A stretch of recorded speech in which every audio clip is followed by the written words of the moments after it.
Naše dnešné stretnutie pripravuje zastúpenie Európskej komisie na Slovensku v spolupráci s portálom Euraktiv a za podpory nadácie Friedricha Eberta v Slovenskej republike. A je to jedno zo série konzultačných podujatí, ktoré sa konajú v členských štátoch k téme prehlbovania hospodárskej a menovej únie. Presný zmysel toho stretnutia povie v krátkosti Lídia.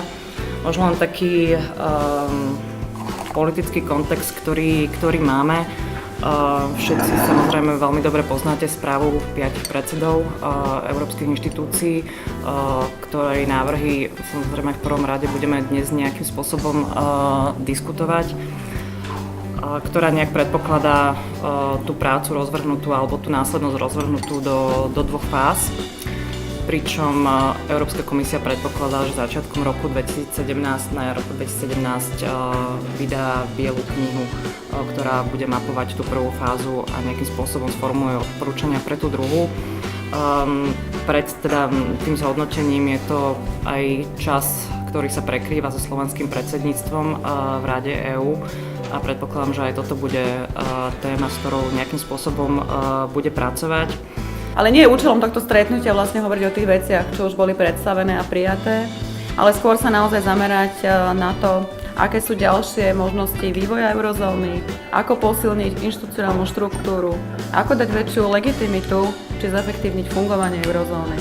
Zuzka už spomínala správu 5 prezidentov, tá spomína viacero prvkov s rôznym časovým horizontom. Ja by som chcela dať do pozornosti 4 oblasti, máme tu v tomu v podstate aj 4 papiere, na základe ktorých nám v podstate v Bruseli odporúčili viesť debatu s odbornou verejnosťou.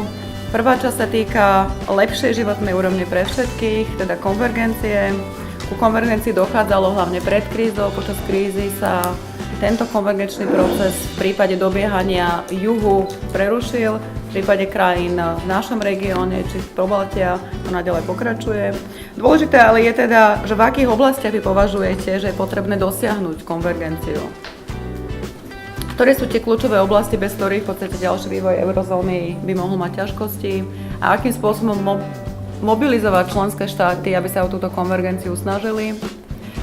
V oblasti hospodárskeho riadenia, ako vidíte súčasné nastavenie inštitúcií v rámci Európskej menovej a hospodárskej únie, vidíte tam priestor na presun väčších právomocí na európsku úroveň, prípadne až po vytvorenie ministerstva financií pre eurozónu.